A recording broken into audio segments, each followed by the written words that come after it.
They don't even look. They don't even know what they're looking at. Really. What do you mean? It's a hammock and a rocking chair. Like, it's such a crazy deal.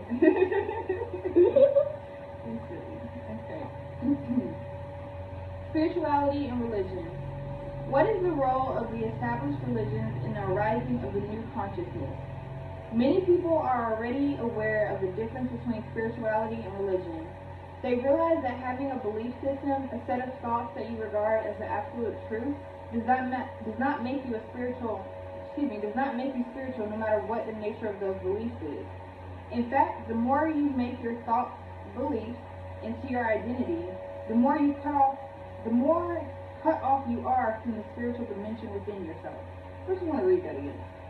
In fact, the more you make your thoughts beliefs into your identity, the more cut off you are from the spiritual dimension within yourself. Many religious people are stuck at that level. They equate truth with thought, and as they are completely identified with thought, their mind, they claim to be in sole possession of the truth in an unconscious attempt to protect their identity. They don't realize the limitations of thought. Unless you believe, think exactly as they do, you are wrong in their eyes. And in the not-too-distant past, they would have felt justified in killing you for that. And some still do, even now. The new spirituality, the transformation of consciousness, is arising to a large extent outside of the structures of the existing institutionalized religions. They were always pockets of spirituality, even in the mind-dominated religions. Although the institutionalized hierarchies felt threatened by them and often tried to suppress them. A large-scale opening of spirituality outside of the religious structures is an entirely new development. In the past, this would have been inconceivable, especially in the West, the most mind-dominated of all cultures, where the Christian church had a virtual franchise on spirituality. You couldn't just stand up and give a spiritual talk or publish a spiritual book unless you were sanctioned by the church. And if you were not, they would quickly silence you. By now, even within certain churches and religions, there are signs of change. It is heartwarming, and one is grateful for even the slightest signs of openness, such as Pope John Paul II visiting a mosque as well as a synagogue. Partly as a result of the spiritual teachings that have arisen outside of the established religion, but also due to an influx of the ancient Eastern wisdom teachings, a growing number of followers of traditional religions are able to let go of identification with form, dogma, and rigid belief systems, and discover that original depth that is hidden within their own spiritual tradition at the same time they discover the depth within themselves. They realize how spiritual you are has nothing to do with what you believe, but everything to do with your state of consciousness. Read it again. What they realize. They realize that how spiritual you are has nothing to do with what you believe, but everything to do with your state of consciousness. All is mind, all is mental. This, in turn, determines how you act in the world and interact with others. Those unable to look beyond form become even more deeply entrenched in their beliefs. That is to say, in their minds. We are witnessing not only an unprecedented influx of consciousness at this time, but also an entrenchment of intensification of the ego. Some religious institutions will be open to the new consciousness. Others will harden their doctrinal positions and become part of all of those other man-made structures through which the collective ego will defend itself and fight back. Some churches, sects, cults, or religious movements are basically collective egoic entities, as rigidly identified with their mental positions as the followers of any political ideology that is close to an alternative interpretation of reality. But the ego is destined to dissolve, and all its ophites, structures, whether they be religious or other institutions, corporations, or governments, will disintegrate from within, no matter how deeply entrenched they appear to be. The most rigid structures, The most impervious to change will collapse first. Ooh. Come on with it. Ooh. Come on with it. This has already happened in the case of the Soviet communism. How deeply entrenched, how solid and monolithic it appeared, and yet within a few years it disintegrated from within. No one foresaw this. All were taken by surprise. There are many more such surprises in store for us. I.e., the new Babylon is definitely falling. What was racing with the Soviets, the Western world, it was either the Soviets or democracy.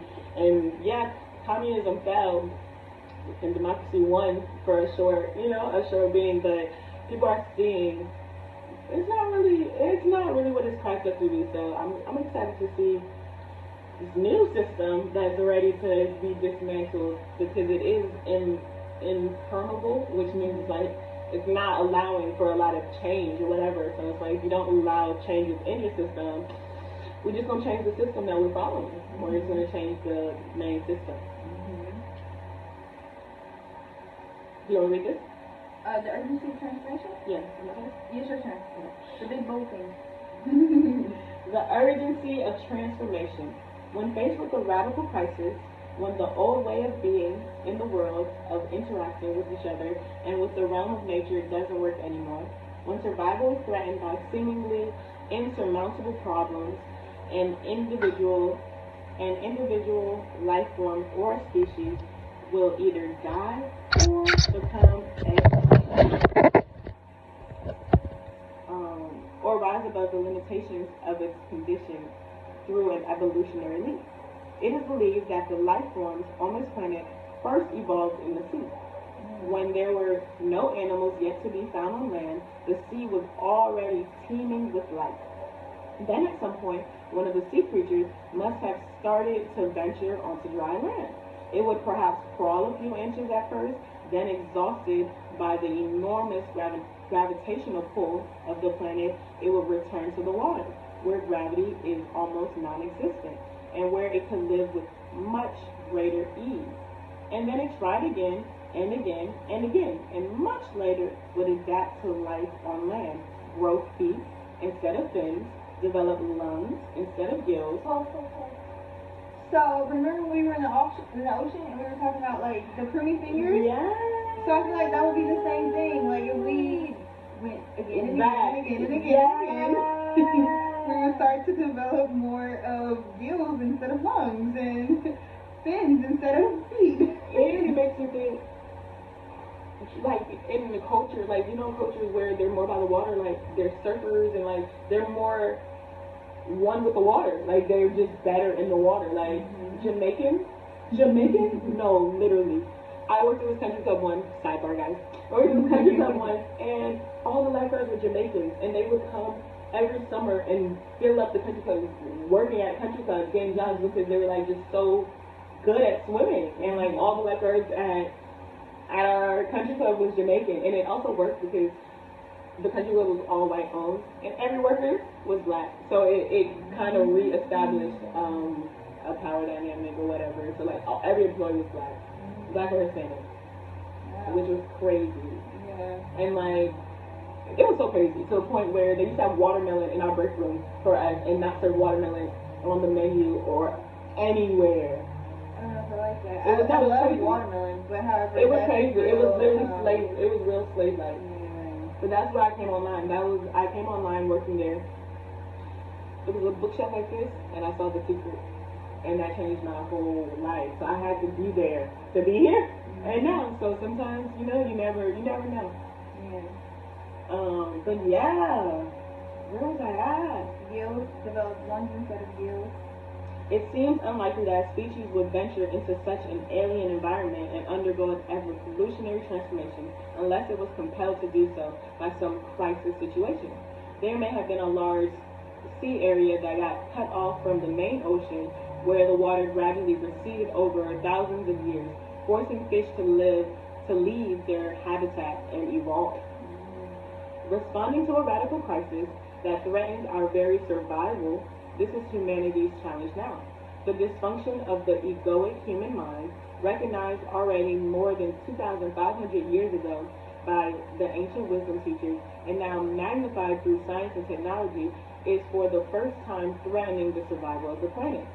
Until very recently, the transformation of human consciousness, also pointed to by the ancient teachers, was no more than a possibility, realized by a few rare individuals here and there, irrespective of cultural or religious background. A widespread flowering. I do need to observe the period. A widespread flowering of human consciousness did not happen because it was not yet imperative.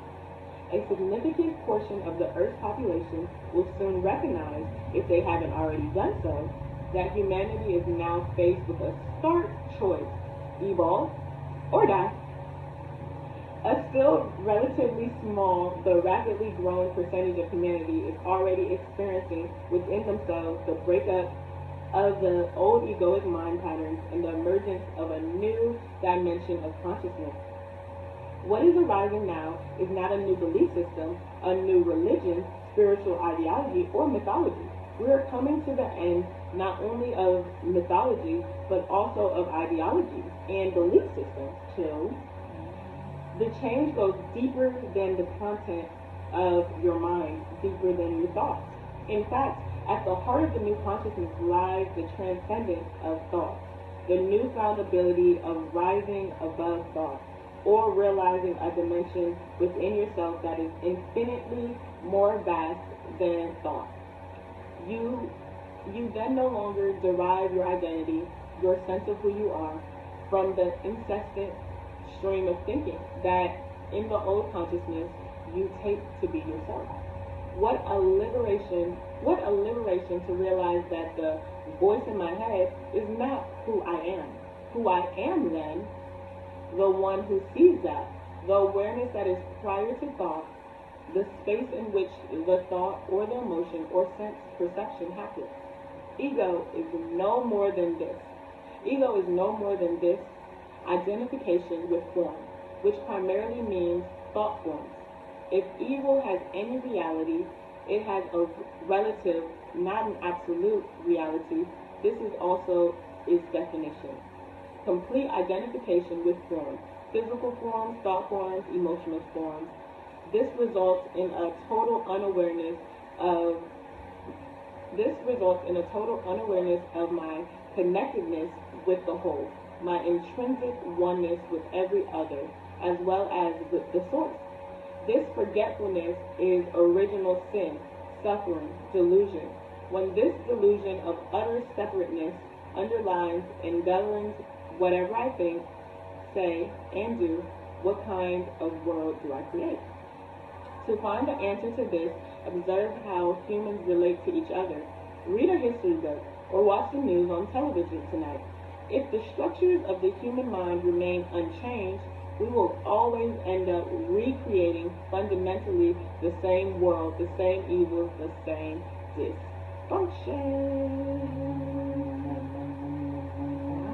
The whole thing, we'll definitely do chapter 2. Right. Yeah, we'll do a long list. Okay. Alright. A new heaven and a new earth. The inspiration for the title of this book came from a Bible prophecy that seems more applicable now than at any other time in human history. It occurs in both the Old and the New Testament and speaks of the collapse of the existing world order and the arising of a new heaven and a new earth. We need to understand here that heaven is not a location, but refers to the inner realm of consciousness. This is the esoteric meaning of the word, and this is also its meaning in the teachings of Jesus. Earth, on the other hand, is the outer manifestation in its form, which is always a reflection of the inner. Read it again. I gotta go back a little bit. Alright. We need to understand here that heaven is not a location, but refers to the inner realm of consciousness. This is the esoteric meaning of the word, and this is also its meaning in the teachings of Jesus. Hold on now. Earth, on the other is the outer manifestation in form, which is always a reflection of the inner. So within, so without. Collective human consciousness and life on our planet are intrinsically connected. A new heaven is the emergence of a transformed state of human consciousness, and a new earth is its reflection in the physical form. Since human life and human consciousness are intrinsically one with the life of the planet, as the old consciousness dissolves, there are bound to be synchronistic, how do you say that word? Synchronistic. Okay, synchronistic, geographic, and climatic natural upheavals in many parts of the planet, some of which we are already witnessing now. Fact. Big fucking fact. And I truly see how we do have a new earth because there is a new heaven. Like, more people are going within. Like, within, you know? So it is creating that. Like, And is it a new heaven or a new conceptualization of heaven? It's a new definition of heaven. I feel like it's leaving that heaven is, you know, it's leaving the Christianity belief. It's leaving the religious understanding of what heaven is, being a after death experience, weighing your soul on the feather. It's bringing that into the present now. right, because heaven is now. Like, heaven And heaven's a is... state of mind. Right. Yeah. Yep. You took words right out of my mouth. Heaven is a state of mind, and heaven is like that inner bliss. So if you're able to reach bliss state, if you're able to be in blissing, then you have reached heaven, which will manifest in your world around you, because it'll be what you see and then what others see through you. Which is why we're able to experience this kind of world. And then the more that happens in those places that are like, you know, in dysfunction, more dysfunction than is like in places like this, the more they'll be able to change that. And it's really us, but however we doing that. So Two more ground things. So one thing is, in North Carolina, I was this guy who's in transition. He was singing a song, and it's like, I'm just a nobody trying to tell everybody about somebody that could save anybody. And with that song, it reminds me to just forever be formless. Don't be too identified with anything, with being Liberian, being a black girl, being a girl with a face, being so many things.